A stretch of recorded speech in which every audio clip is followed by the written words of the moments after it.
The room smells faintly of leather, starch, and camera flash powder. A crowd is waiting outside. They believe they will see a man stand. Inside, a different battle is already underway. Two aides grip his elbows, not ceremonially, not symbolically, physically, carefully, quietly. They lift, and for a moment, his shoes scrape the floor.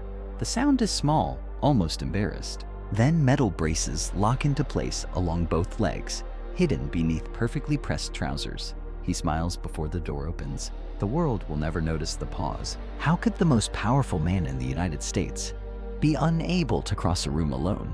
They never filmed the preparation. Cameras were not allowed to linger. Photographers understood the rule without needing it written. If he fell, the shutter did not click. If he has struggled, they turned away.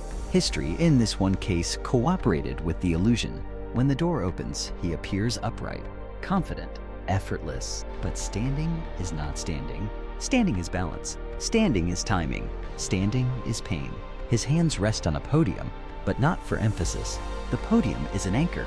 His body leans into it, distributing weight through locked steel and upper body strength. Every sentence is calculated around endurance. Every pause is a breath he cannot afford to waste. He learned to speak slowly, not only for reassurance, but survival. The nation hears calm. His arms feel fire.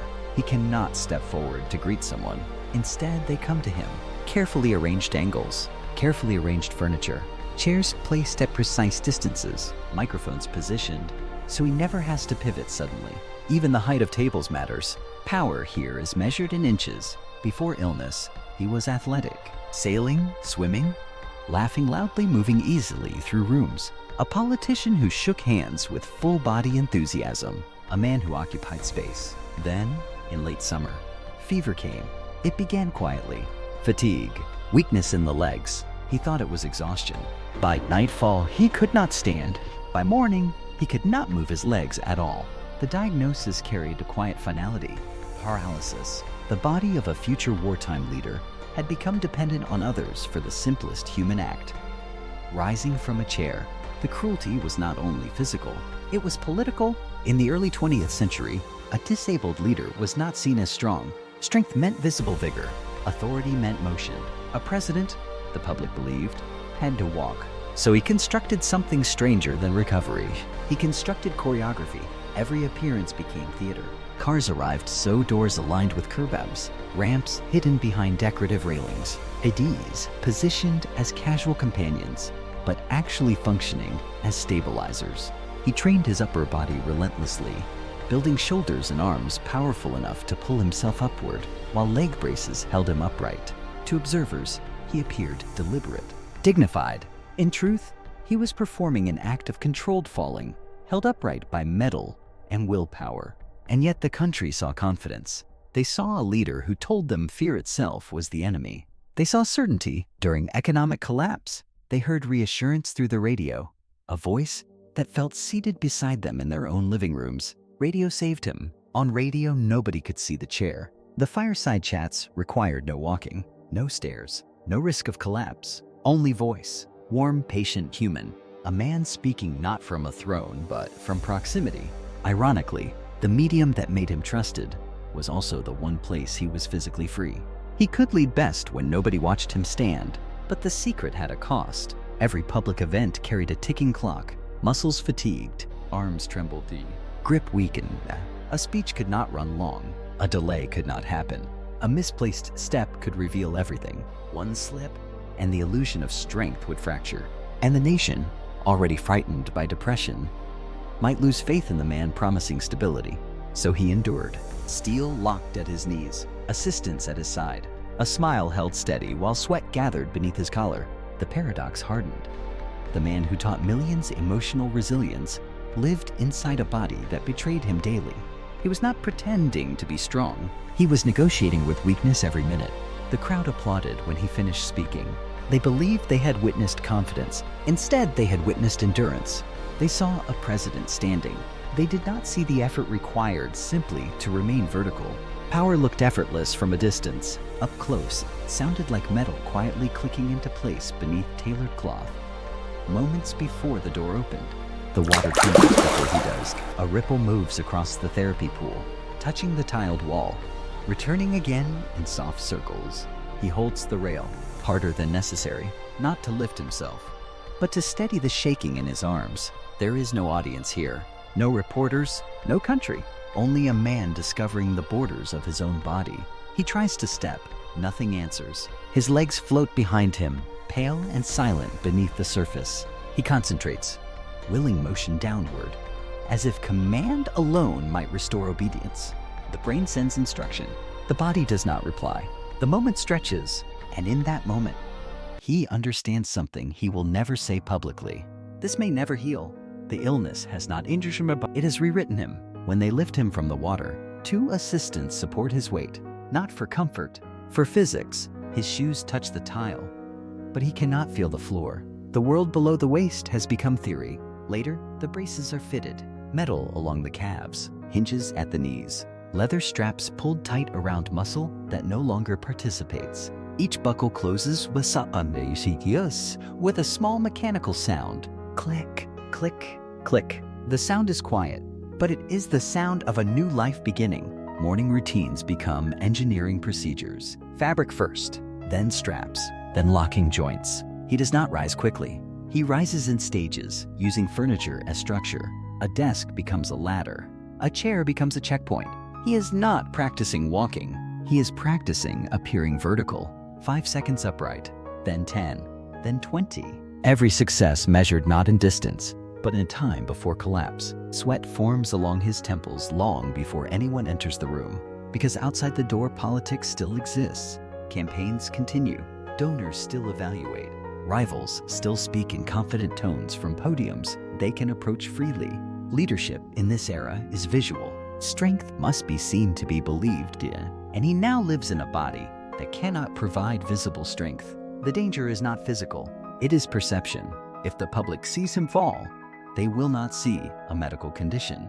They will see incapacity, and incapacity ends political life instantly. So a decision forms quietly. Recovery is no longer the objective. Control is. Rooms are measured, distances calculated, chairs placed exactly where his arms can reach support, podiums reinforced to bear weight. Cars stop precisely beside curbs so he never steps downward. Aides rehearse movements with him. One walks at his side, appearing conversational while actually stabilizing his balance. Another stands behind him, positioned to catch what the crowd must never witness. Every public appearance becomes choreography. He no longer enters a room. He is carefully introduced into it. Photographers begin to notice patterns. They see assistants always near. They see pauses before motion. Some understand, some suspect, but something unusual happens. They choose cooperation. Cameras lower at critical moments. Angles remain high. If he struggles, shutters hesitate. Not ordered, not negotiated, simply understood. The country is frightened by uncertainty, and confidence has become a national resource. Truth becomes flexible. The performance grows convincing. From a distance, he appears deliberate, calm, thoughtful, a leader who pauses before speaking.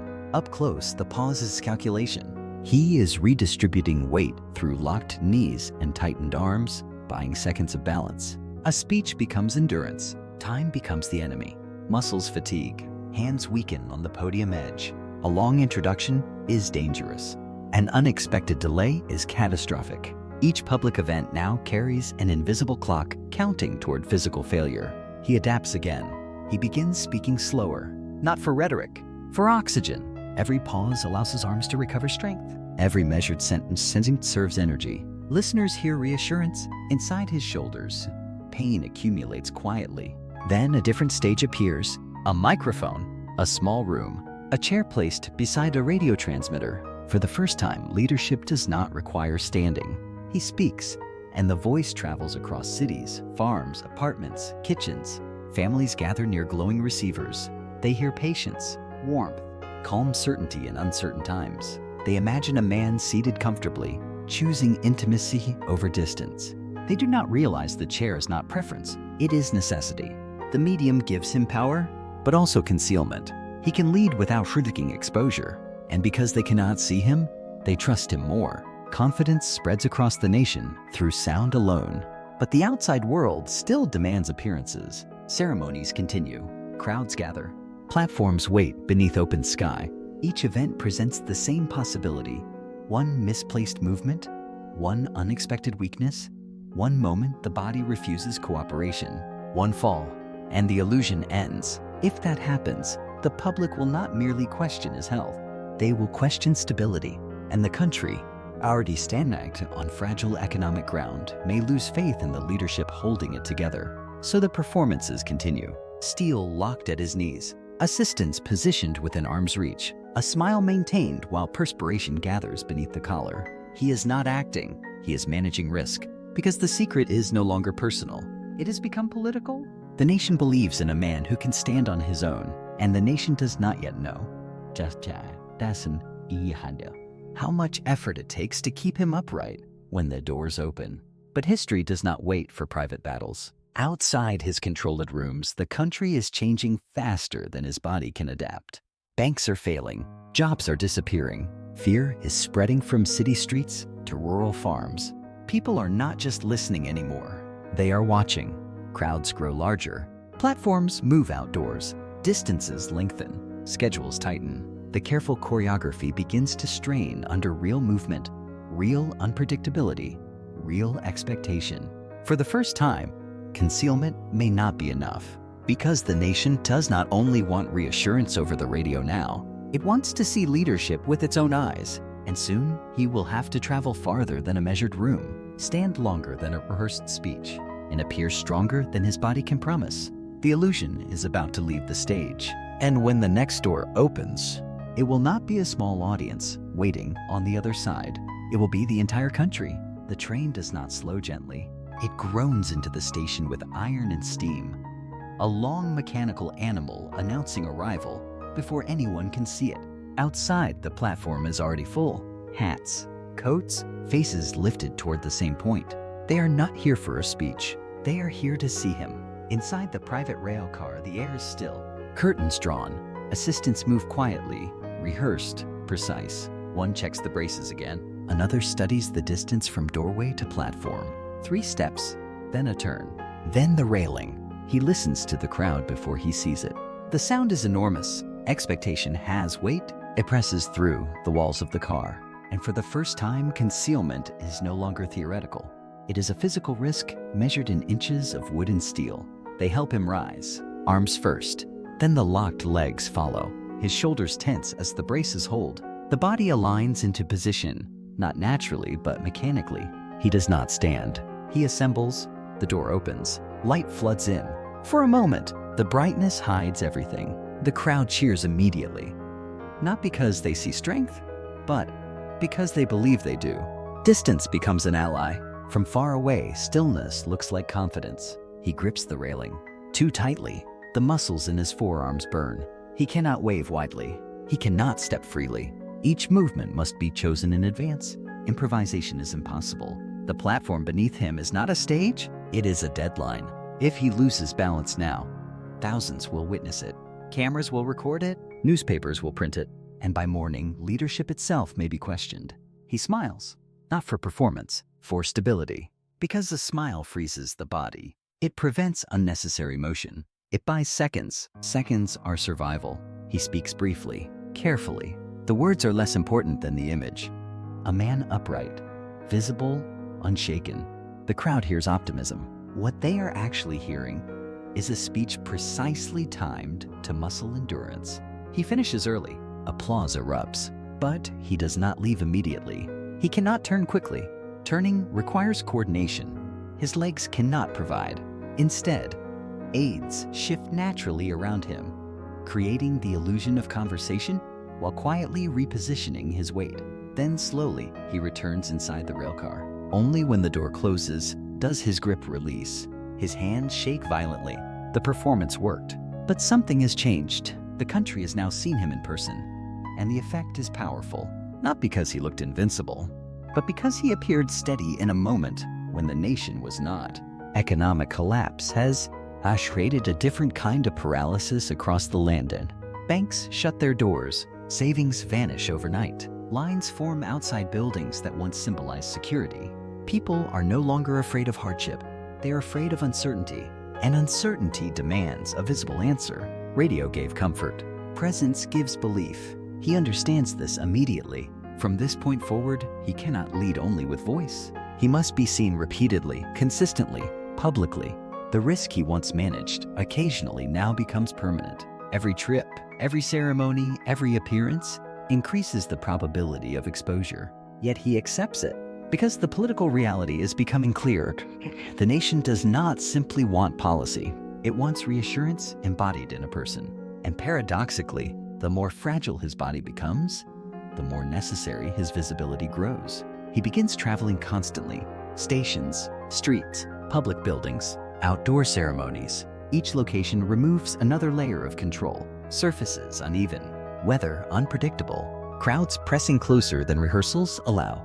The choreography strains, assistants adjust faster, routes shorten, speeches tighten, but the margin narrows. One unexpected moment, a loose step, a slick surface, an unplanned delay, could undo years of careful construction. Still, confidence spreads. Citizens describe him as calm, grounded, certain. They see a man who appears composed while the world trembles. What they interpret as composure is concentration. What they interpret as strength is discipline. He is holding two balances at once, his body and the nation's morale. Then the responsibility deepens. The crisis is no longer only economic.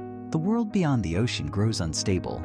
Nations rearm, alliances shift, news arrives faster, darker, heavier. Leadership will soon require not just reassurance, but decisions affecting millions. The weight of the presidency approaches, and with it comes a question he cannot control. Not whether he is intelligent enough, not whether he is determined enough, but whether his body can endure long enough, because the office he is moving toward will not allow careful staging, controlled entrances, or short appearances. It will demand endless hours, relentless pressure, and moments where no rehearsal exists. For years, he has hidden weakness behind preparation. Soon, preparation may not be enough. History is accelerating, and history does not pause when a man needs to sit. Night arrives quietly in the White House, not with ceremony, not with music, just lamps glowing in tall windows and long hallways carrying soft footsteps. Papers cover the desk. Maps spread across the surface, edges held down by small objects so they do not curl. He has been sitting for hours. No crowd now, no platform, no applause, only decisions. Outside, the world has entered war. Messages arrive continuously, ships lost, cities threatened, reports typed quickly and carried by hand through corridors that never fully sleep. The presidency is no longer performance, it is endurance. He leans forward to read, and the movement alone costs him effort. His arms support his weight as much as they support the paper. The braces remain beneath the desk, unseen. Locked in place not for appearance now, but because standing even briefly would exhaust him before morning. The paradox has inverted. Before, he needed strength to appear capable. Now he must conserve strength to continue. Meetings extend deep into the night. Generals stand around the table. Advisors wait for instruction. They see calm. They hear certainty. What they do not see is calculation measured not only in strategy, but in stamina. He schedules breaks, not for reflection, for recovery, because a decision made while his muscles tremble risks error. Fatigue is no longer inconvenience. It is danger. The body influences judgment. The mind depends on the body remaining steady enough to think clearly. War demands constant leadership. The body provides limited hours. Each day becomes negotiation with time. He masters it. Short naps between briefings, carefully timed meals, conversations conducted seated whenever possible. He has spent years learning how to conserve motion. Now that discipline allows him to conserve energy. The same limitations that once threatened his career now shape his leadership style. He listens longer, speaks measuredly, delegates with precision.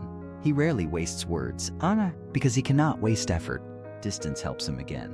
Radio carries his voice across the country and across oceans. Soldiers hear him in camps far from home. Families hear him beside kitchen tables. They imagine a man steady and tireless, awake whenever they need reassurance. They cannot see the exhaustion. They only hear resolve. And strangely, the nation becomes calmer the more carefully he conserves himself. His restraint reads as confidence. His patience reads as wisdom. What began as adaptation becomes authority. The weakness never leaves. Pain remains constant. Fatigue accumulates faster each year. Doctors advise rest he cannot take. Responsibilities expand faster than recovery allows. The presidency stretches beyond human limits, and he meets it with a body already compromised. He continues anyway, because leadership, he understands, is not the absence of fragility. It is functioning despite it. The war turns, slowly, then decisively. Allied forces advance. Cities are liberated. Hope replaces dread. The country credits strategy, industry, courage. But part of the victory comes from something quieter. Continuity. In a time of chaos, the same voice kept speaking. The same presence remained. Stability, even when partly constructed, became real through repetition. He had spent years learning how to remain upright for minutes. Now he has remained steady for years. Eventually, the body begins to refuse negotiation. Fatigue deepens into exhaustion that sleep does not repair. Faces around him notice the change. Weight loss, pallor, slower movements. The effort required for ordinary tasks increases quietly, day by day. Still he works, because the role does not pause for weakness. One afternoon, far from Washington, he sits for a portrait. Light enters the room softly. Brushes move against canvas. It is meant to be routine. Calm. A rare moment without urgency. Then the headache begins. Sudden, severe. He lifts a hand toward his temple. And for once, there is no choreography, no preparation, no assistance positioned in advance. The body simply stops cooperating. The man who spent decades preventing collapse collapses, not in front of a crowd, not on a platform, but in a quiet room. The country learns hours later. Shock spreads faster than any speech he ever gave. The voice that felt permanent disappears in a single day. And only afterward do many understand the full extent of what had been hidden for so long. The leader they trusted had been fragile all along, yet the leadership had been real. He did not overcome weakness. He carried responsibility while weak. Patrick from a distance looked effortless. Up close, it was careful posture, measured motion, controlled breathing, and unending persistence. History often remembers strength as visible force, but sometimes strength is quieter. Sometimes is the decision to stand, knowing how difficult standing truly is. And for years, a nation believed in stability, not because its leader was unbreakable, but because he kept rising every day inside a body that never made rising easy.